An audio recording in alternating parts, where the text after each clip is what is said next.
Hello, my friends. Welcome back to my channel. I hope you are doing great today.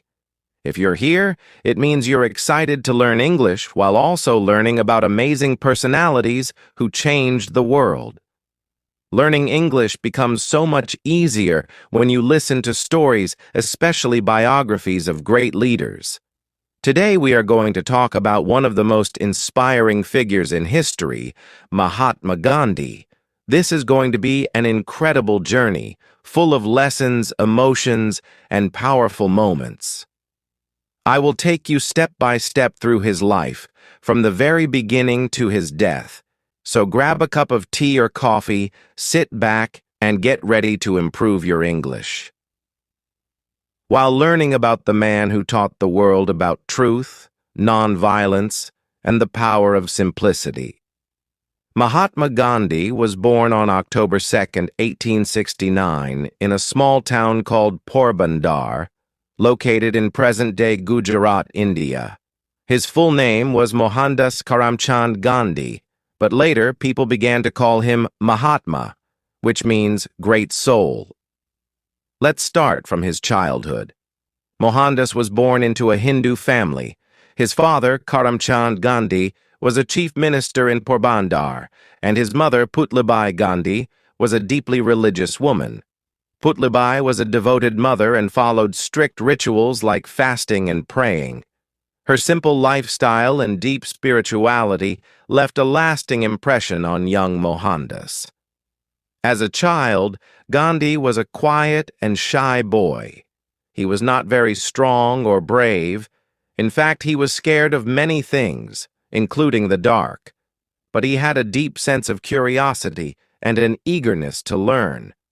He loved listening to stories from Indian epics like the Ramayana and Mahabharata, which taught him about truth and good behavior. When Gandhi was around 13 years old, he was married to Kasturba Gandhi, a girl of the same age. This was common in India at that time, but it was still a life-changing moment for young Gandhi. He often said that he learned a lot from Kasturba, as she was a strong and independent woman who supported him throughout his life. After finishing school in India, Gandhi decided to become a lawyer. In 1888, at the age of 18, he left for London, England, to study law. It was his first time leaving India, and he faced many challenges. He struggled with speaking English fluently and adapting to British culture. He felt lonely and missed his family, but he did not give up. In London, Gandhi learned a lot about Western ideas, but he also stayed connected to his Indian roots. He started eating simple vegetarian food, following his mother's teachings. This was the time when Gandhi began to read books about different religions, such as Hinduism, Christianity, and Islam. These books shaped his belief that all religions teach love and truth. Gandhi completed his law studies in 1891 and returned to India. He hoped to start a successful career as a lawyer, but things didn't go as planned. He was shy and nervous in court, and it was hard for him to argue cases. It seemed like his dream of becoming a great lawyer was slipping away. In 1893, Gandhi was 24 years old when he received an offer to work in South Africa. A businessman from Gujarat, Dada Abdullah, needed legal help for his business, and he invited Gandhi to assist him. Gandhi accepted the offer, thinking it would be a temporary job, just for 1 year. But little did he know that this journey would change his entire life. When Gandhi arrived in South Africa, he faced something he had never experienced before: racism. South Africa was under British rule at the time, and there was a clear divide between the white people and the people of color, including Indians. Indians were treated as second-class citizens and faced discrimination everywhere. One of the most famous incidents in Gandhi's life happened shortly after he arrived in South Africa. He was traveling by train from Durban to Pretoria. Gandhi had a first-class ticket, but when a white passenger saw him, he complained to the railway authorities. The officials told Gandhi to move to the third-class compartment because he was not white. Gandhi refused. He argued, "I have a valid first-class ticket. Why should I move?" But the railway officials didn't care. They forcibly threw him out of the train at a station in the middle of the night. It was cold, dark, and humiliating. Gandhi sat alone at the station, thinking deeply. This incident shook him.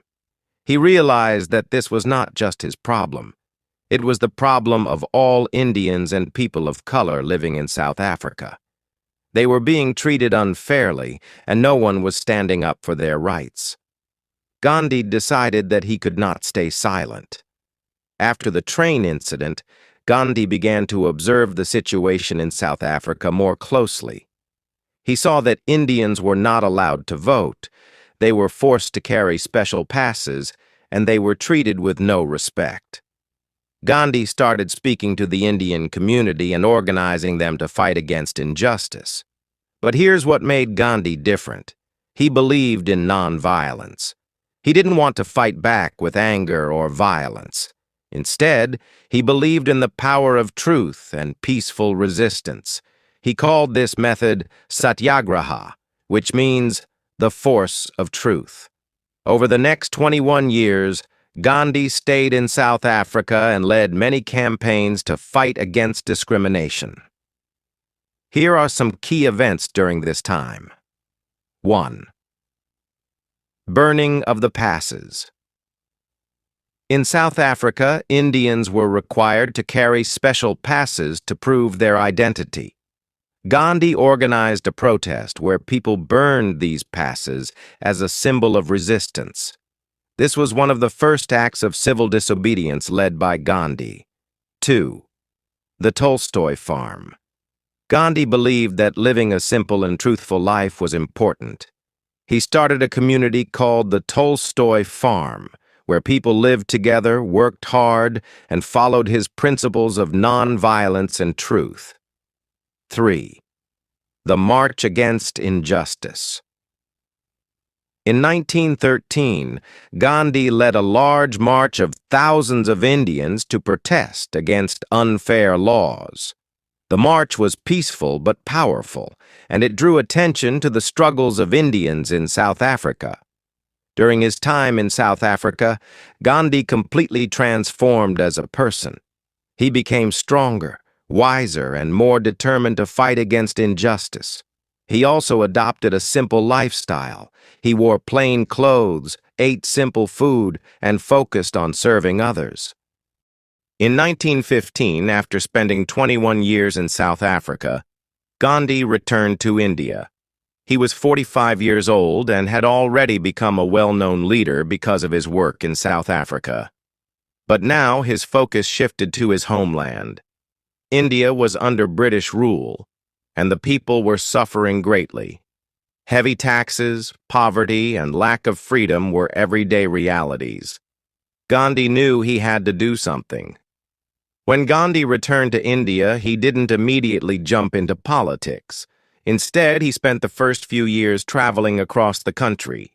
He visited small villages, talked to farmers, and observed the lives of ordinary people. Gandhi realized that most Indians lived in poverty. They didn't have enough food, clean water, or proper clothes. Farmers were forced to pay high taxes to the British, even when their crops failed. Gandhi felt the pain of the people deeply and decided that his life's mission would be to help them. One of Gandhi's first major campaigns in India happened in Champaran, a district in Bihar. The farmers there were being forced to grow indigo, a crop used to make blue dye, instead of food. Even worse, they were paid very little for their hard work. The farmers were starving, and they had no way to fight back. In 1917, Gandhi went to Champaran to understand their problems. The British authorities tried to stop him, but Gandhi didn't back down. He stayed in the villages, spoke to the farmers, and collected evidence of their suffering. Gandhi then led a peaceful protest against the British, demanding better treatment for the farmers. This movement was a success, and the farmers were finally allowed to grow food instead of indigo. This was Gandhi's first major victory in India, and it showed the power of non-violent resistance. During this time, Gandhi worked hard to unite Hindus and Muslims in India. One example of this was his support for the Khilafat movement in 1919. This movement was led by Muslims who wanted to protect the Ottoman Empire's caliph, their spiritual leader, after World War I. Gandhi believed that Hindus and Muslims should work together for India's independence. He supported the Khilafat movement, which helped bring the two communities closer. This unity was very important for the independence struggle. By 1920, Gandhi had become the most important leader of the Indian independence movement. He launched the non-cooperation movement, which was a nationwide protest against British rule. Gandhi asked Indians to 1. Boycott British goods. Stop buying British clothes, tea, and other products. 2. Resign from British jobs. Quit working for the British government. 3. Reject British schools. Pull children out of British-run schools. Instead, Gandhi encouraged Indians to use Swadeshi products, meaning goods made in India. He even started spinning khadi, a type of hand-woven cloth, and encouraged others to do the same. Spinning khadi became a symbol of self-reliance and freedom. This movement gained huge support, and millions of Indians joined Gandhi's call for non-cooperation. However, the movement faced challenges. In 1922, some protesters in a village called Chauri Chaura turned violent and set a police station on fire, killing several policemen. Gandhi was deeply upset by this incident because he believed in nonviolence. As a result, he called off the movement, even though it was very successful. In 1930, Gandhi launched one of the most famous protests in history, the Salt March. At that time, the British had a monopoly on salt. They taxed salt heavily, making it expensive for ordinary Indians. Gandhi decided to challenge this unfair law. On March 12, 1930, Gandhi and 78 of his followers began a 240-mile march from his ashram in Sabarmati to a small village called Dandi, near the sea. Thousands of people joined him along the way. When they reached the seashore on April 6th, Gandhi picked up a handful of salt from the ground, breaking the British salt law. This simple act became a powerful symbol of resistance. The Salt March inspired millions of Indians to join the independence movement. Gandhi was arrested many times by the British, but instead of weakening the movement, his arrests made him even more popular. People saw him as a symbol of courage and sacrifice. Each time Gandhi was imprisoned, more and more people joined the struggle for freedom.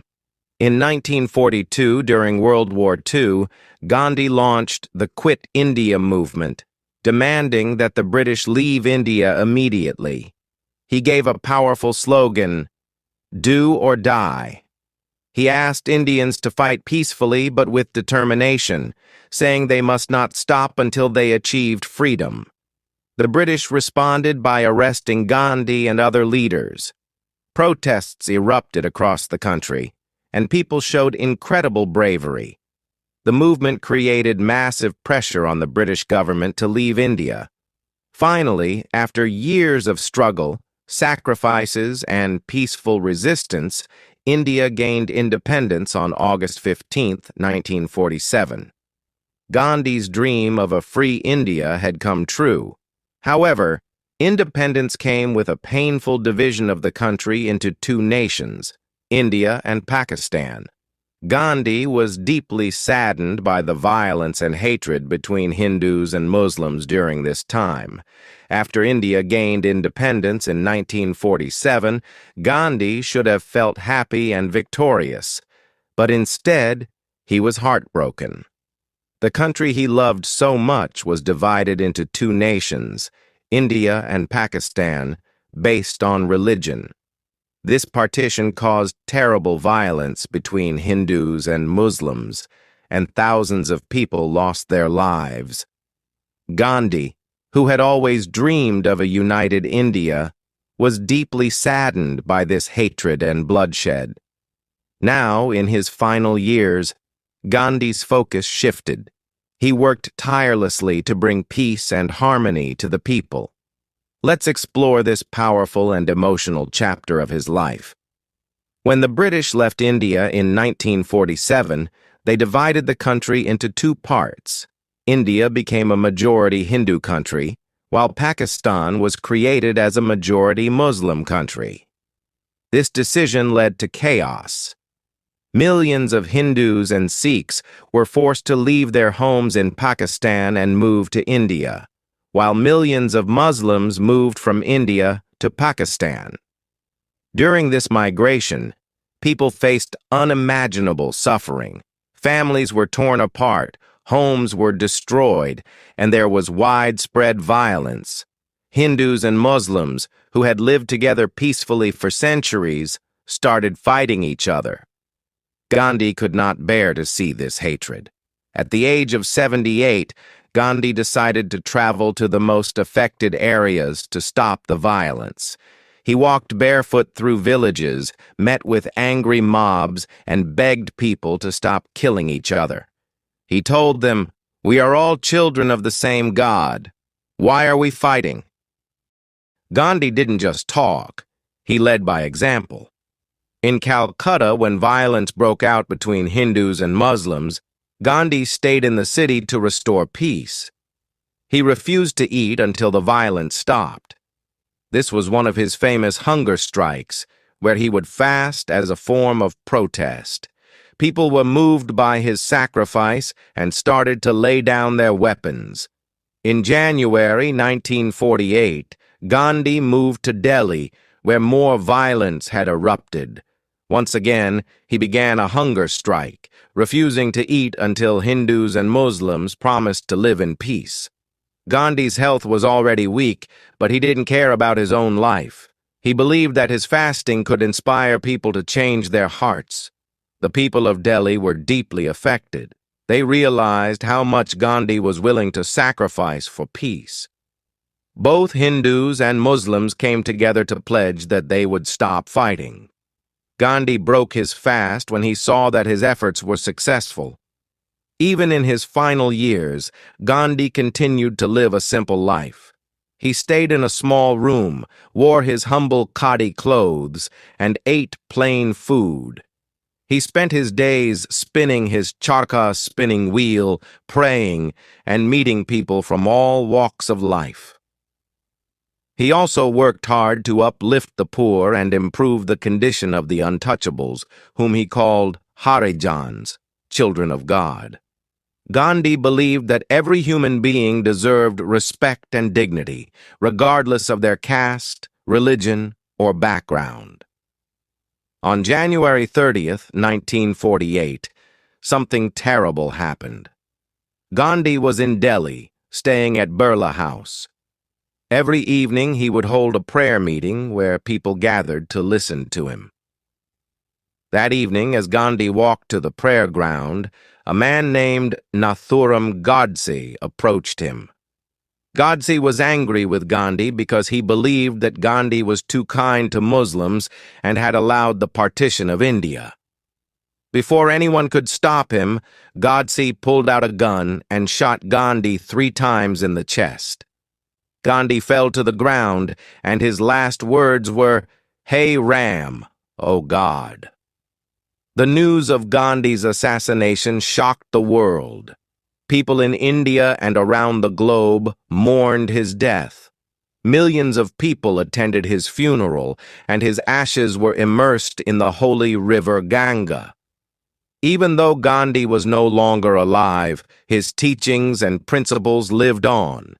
His message of nonviolence, truth, and peace inspired leaders like Martin Luther King Jr. in America and Nelson Mandela in South Africa. Gandhi showed the world that you don't need violence to fight for justice. You only need courage, love, and determination. Even though Mahatma Gandhi left this world in 1948, his life and teachings remain alive in the hearts of millions. Gandhi's story is not just about India's independence. It is about courage, truth, and the power of determination.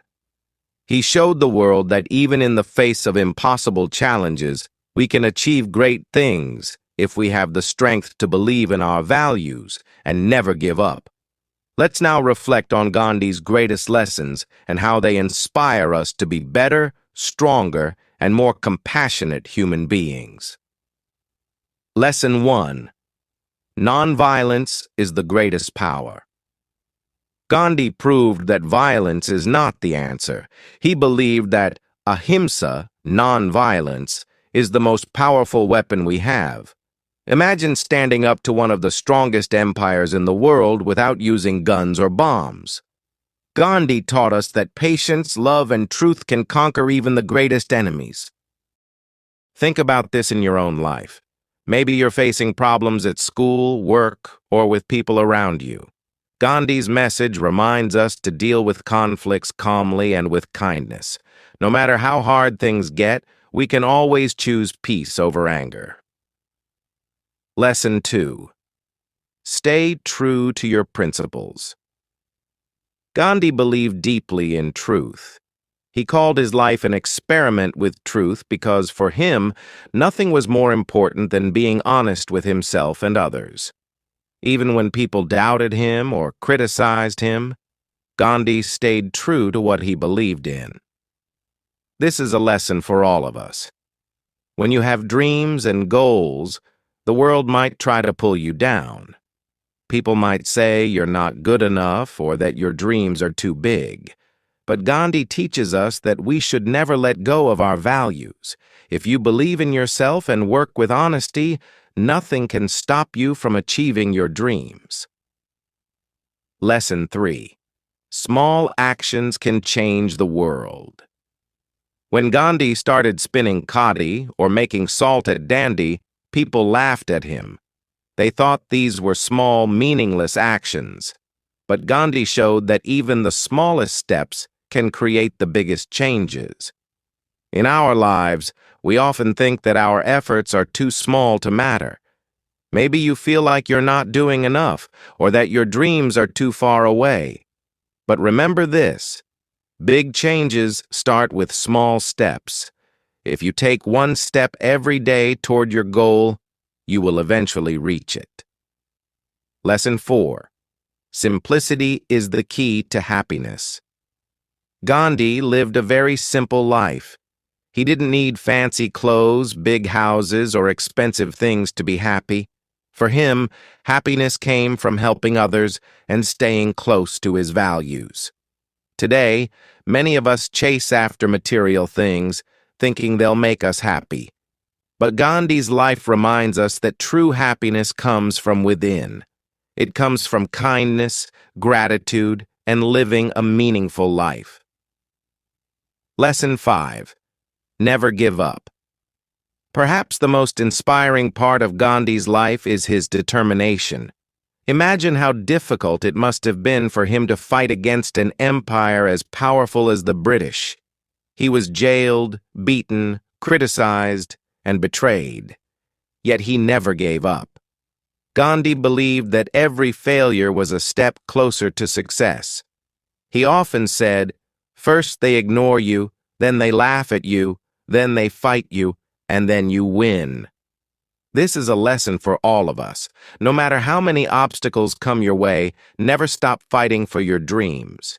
You might fail once, twice, or even 100 times, but as long as you keep going, you will achieve what you want. Even today, people around the globe look to Gandhi for guidance. His life shows us that no matter where you come from or how small you feel, you can make a difference. And Mahatma Gandhi's face is on all Indian currency because he is considered the father of the nation. The image used on the currency comes from a famous photograph taken in 1946, where Gandhi is smiling warmly. This smile represents peace, simplicity, and hope. As we end this story, think about Gandhi's life as a shining example. He wasn't born rich or powerful. He was an ordinary man who believed in extraordinary things. His dream was to free India, and he achieved it not by fighting with weapons, but by fighting with his heart, his mind, and his soul. You too have the power to achieve your dreams. You don't need to be perfect or have everything figured out. All you need is courage, determination, and belief in yourself. Gandhi once said, "Be the change you wish to see in the world." This means that if you want to make the world better, you must start with yourself. Work hard, stay honest, and never stop dreaming. Gandhi's life may have ended, but his spirit lives on in every person who fights for truth, justice, and freedom. He is not just the father of the nation. He is a father figure to the world, showing us the way to live with purpose and compassion. Let this story of Gandhi remind you that greatness is within all of us. You can overcome any challenge, achieve any dream, and make the world a better place, just as Gandhi did. Remember, you are stronger than you think, braver than you know, and capable of amazing things. Keep going and never give up. This was the story of Mahatma Gandhi, an ordinary man who changed the world. Thank you for listening. Let me know what you learned from this story.